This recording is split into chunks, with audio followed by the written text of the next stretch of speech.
નમસ્કાર મિત્રો, અમારા નવા વિડીયોમાં આપનું હાર્દિક સ્વાગત છે। આજે આપણે વાત કરીશું આંસુનો લૂછનાર બનેલ એક સત્ય ઘટના વિશે। અમદાવાદમાં ઓચિંતું કામથી જવાનું થયું।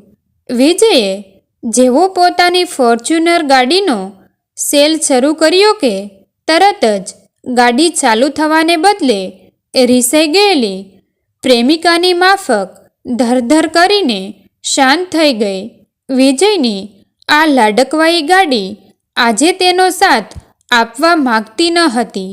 આખરે સમયની પાબંદીને ધ્યાનમાં રાખીને વિજયે બસમાં મુસાફરી કરવાનું નક્કી કર્યું।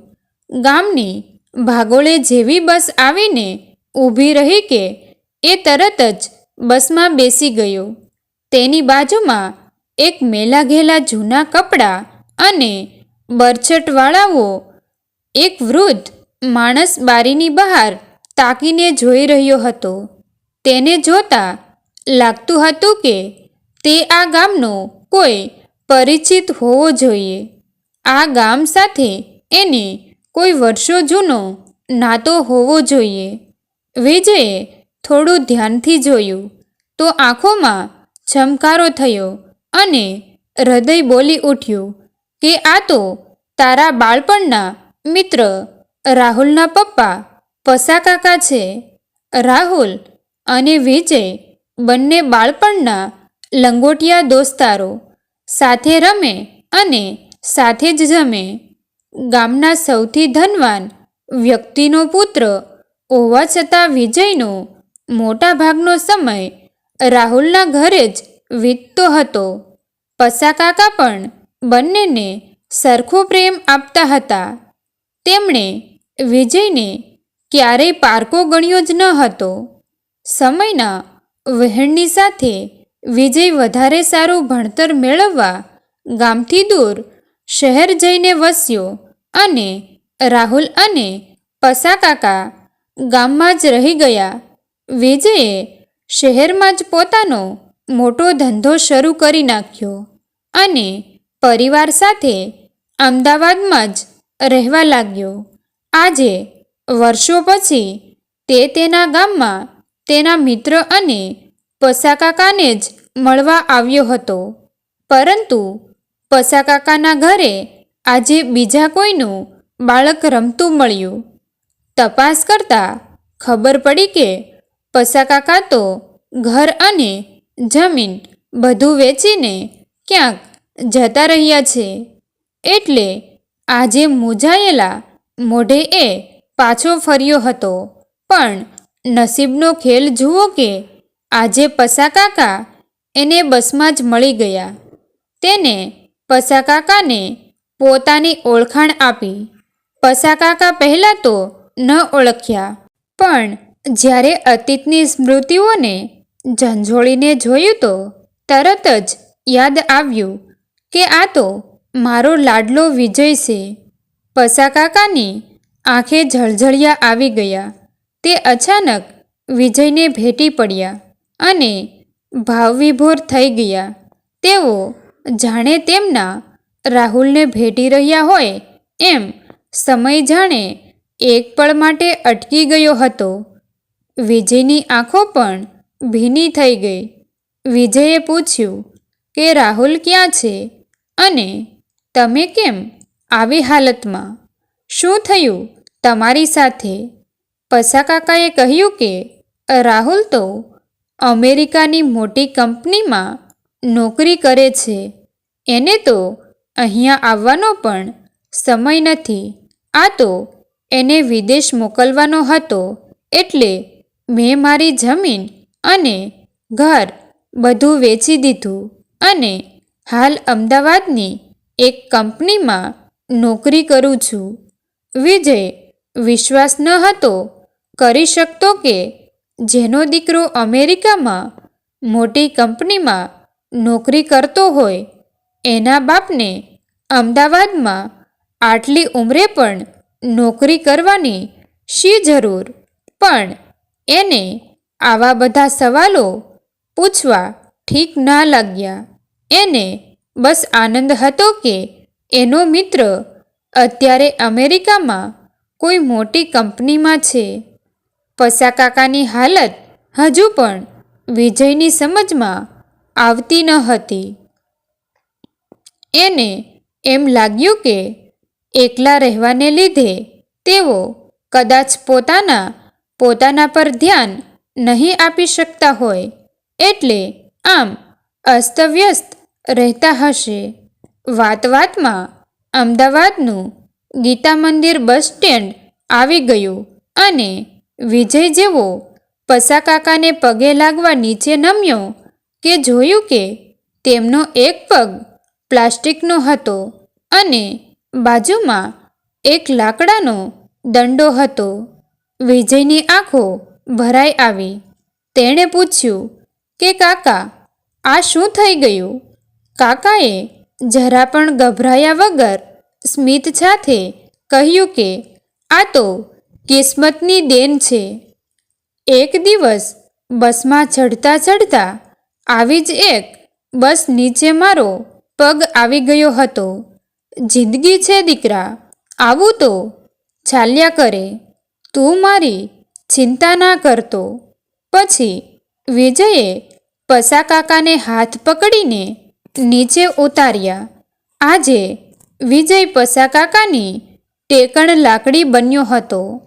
વિજયે તેમને પોતાની ગાડીમાં એમની કંપની સુધી મૂકી આવવાનું કહ્યું, પણ પસાકાકાએ એમ કરવાની ના પાડી. છેલ્લે પોતાના ધ્રુજતા હાથ વિજયના માથા પર ફેરવીને પસાકાકા ક્યાંક આગળ નીકળી ગયા. પસાકાકાનો એ પ્રેમાળ સ્પર્શ વિજયને અંદરથી ધ્રુજાવી ગયો હતો.